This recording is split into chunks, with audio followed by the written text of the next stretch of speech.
Good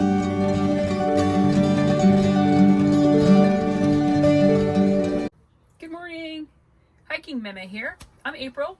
Jess is over there behind the camera. You can't even see her. Anyway, hey, we're having a little bit of coffee this morning and we're gonna prep up some vegetables. I come from the restaurant industry, I'll put that out there. And prepping was something that we did on a constant basis, and it was really the means to having a successful service, meaning a lunch service or a dinner service. If things were adequately prepped and properly prepped, things would go nice and smooth, as well as we wouldn't waste any of our materials, our vegetables, our meats, our produce, whatever. And so that idea of prepping, I didn't really think much about it, but when we started living full-time in our magnificent leisure travel van, it's perfect for this type of lifestyle.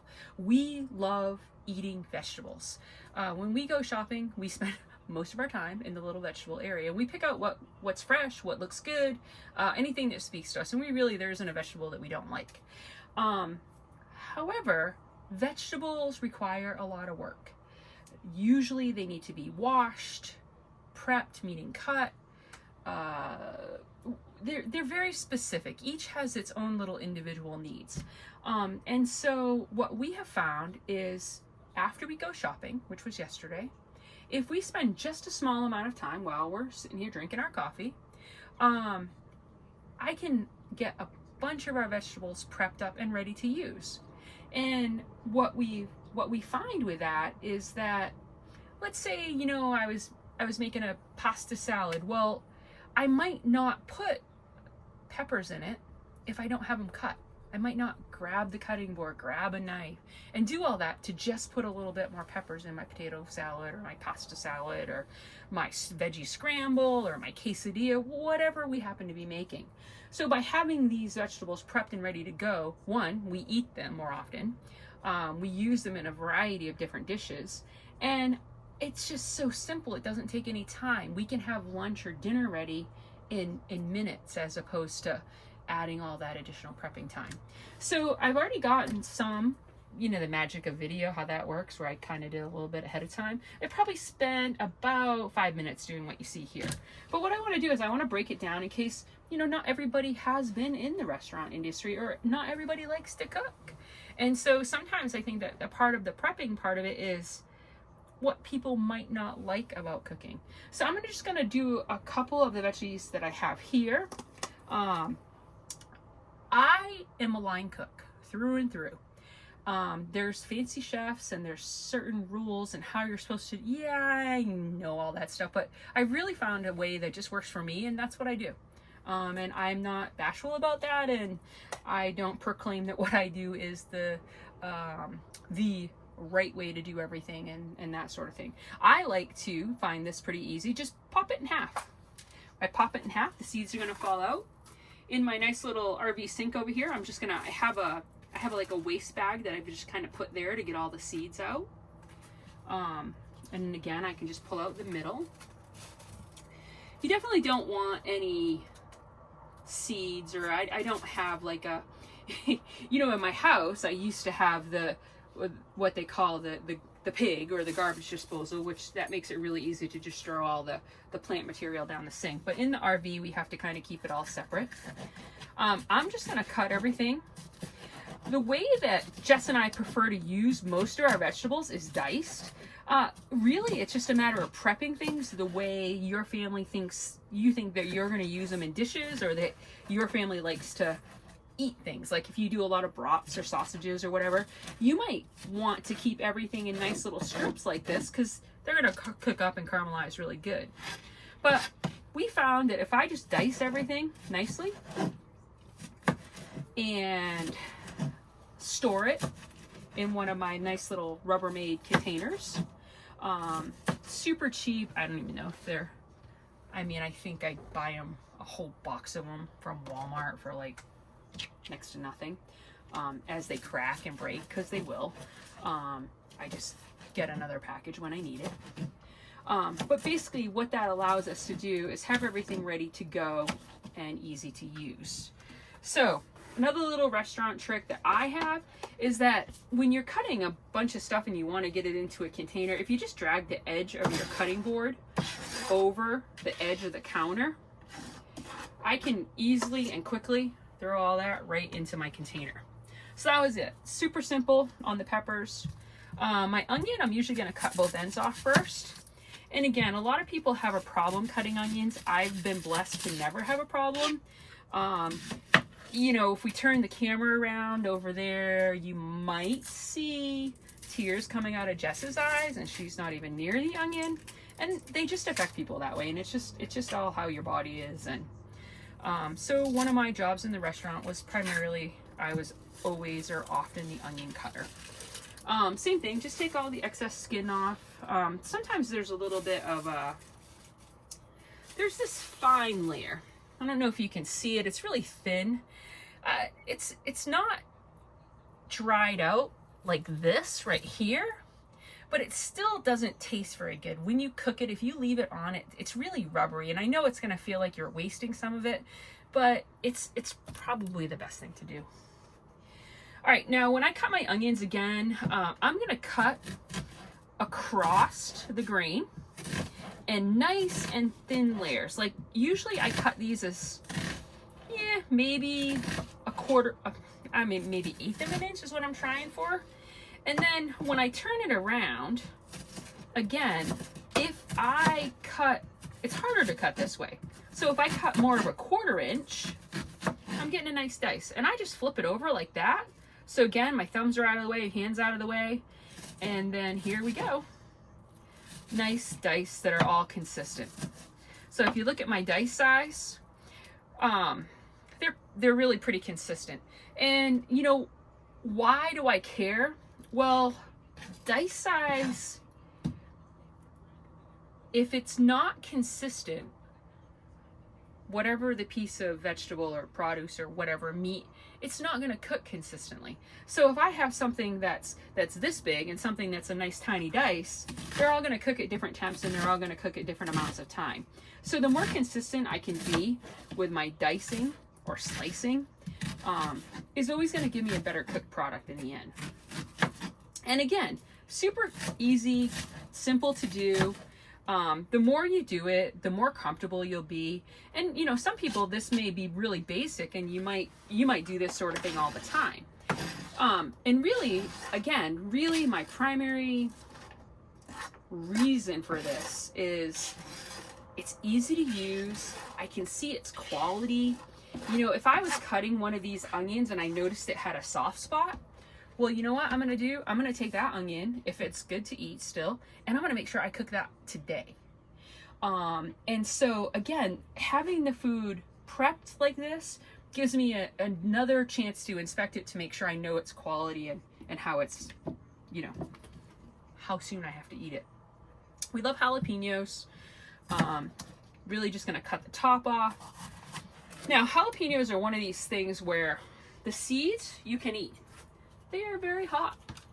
They can be very hot. And it's really up to you and your family's choices as to whether you take the seeds out. I'm going to take out the seeds. Even though I love the jalapenos, the seeds are a little bit too much for me. So I just simply cut it in half, scoop them out with a spoon, putting them right into my little trash bag here. And when I'm in the store, if it's possible, I try to find the jalapenos that are a little bit bigger. They're just a lot easier to deal with. Less seeds, less cutting, all that sort of thing. I'm gonna cut them in some nice long rows here. And then one of my restaurant tricks that I found is that, let's stack them. So as I stack them, same thing, nice controlled cuts, all about the same size. I think I can do the other piece.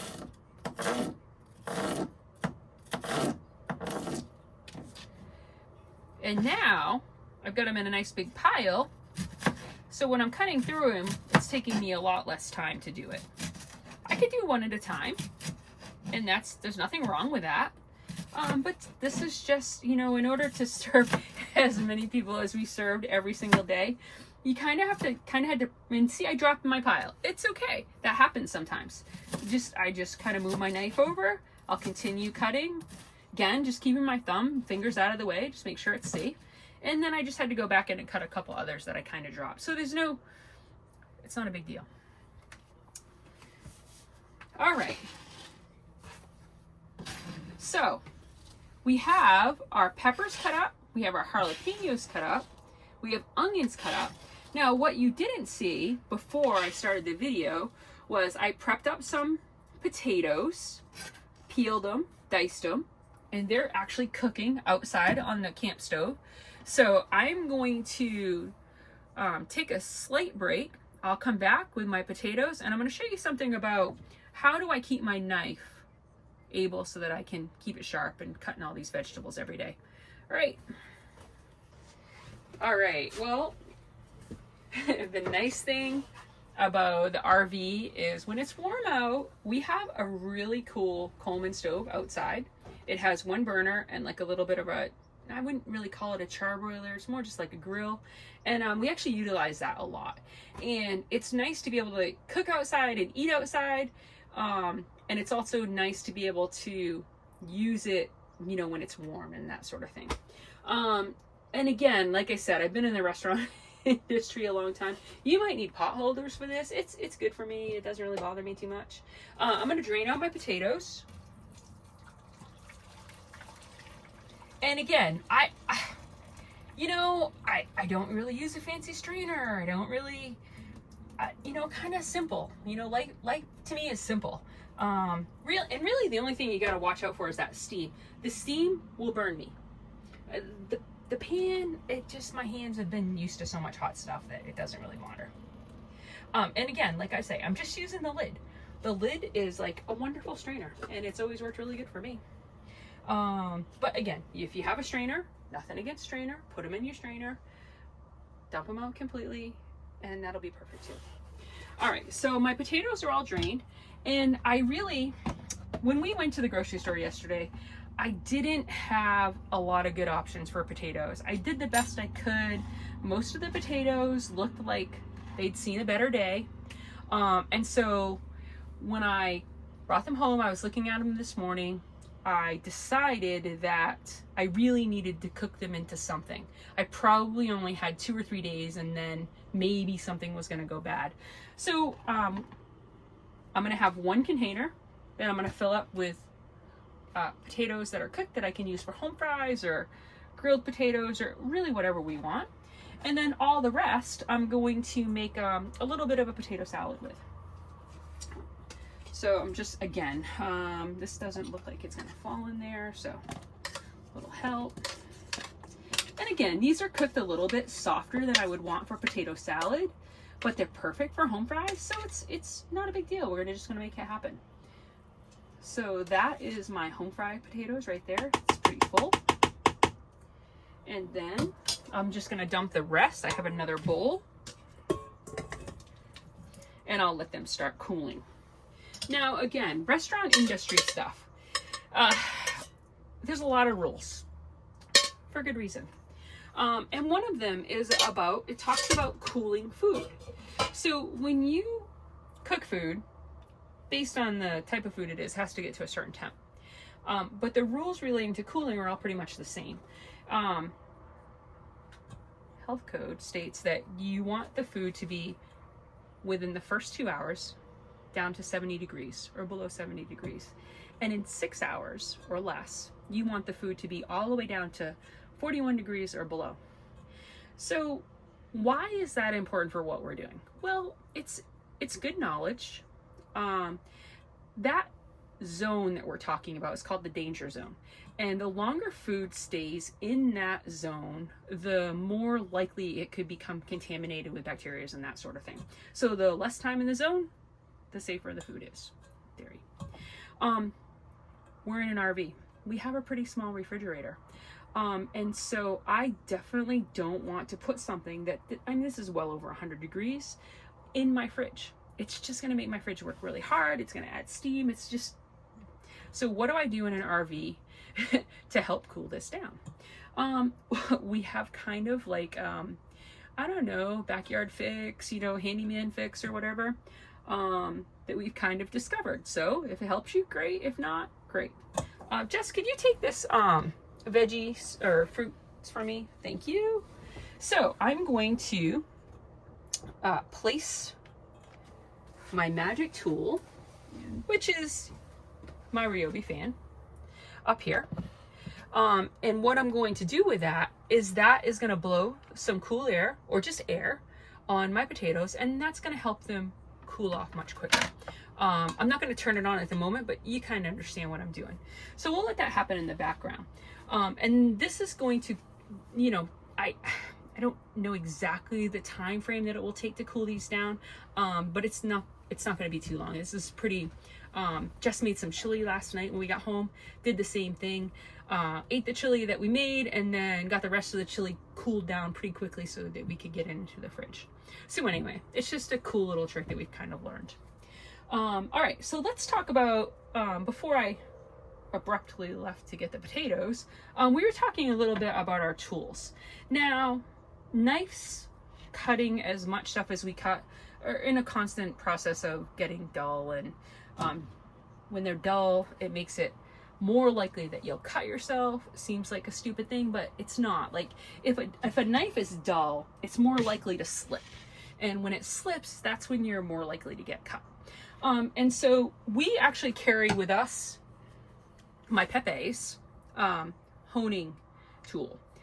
What this does is, it's not about sharpening with this as much. To sharpen a knife, you actually are going to use like a grinding stone, and that actually takes metal off the blade, and, you know, creates more of a point to it. The honing tool is something that helps keep the blade true, helps with burrs, helps with, it just really helps your cut be a lot more effective. Okay, and again, you're supposed to put your honing tool down on the bottom so it's secure. And yeah, so I watched my Pepe growing up as a kid, and he was always really good at it. And so what I have a tendency to do is like what he did. So basically, you can see I have a little bit of an angle, and I'm running my knife down the tool. I can't just do one side, I got to do both sides. Now you're like, well, what if your Pepe didn't ever have a honing tool and you have never seen this before? Well, on those butcher blocks that most people have in their kitchens, usually, although it might be smaller, there's usually a round honing tool there. And really, all I'm doing is just alternating the sides.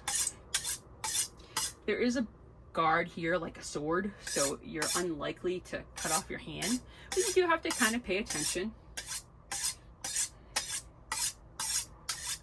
And there's kind of a rhythm to it.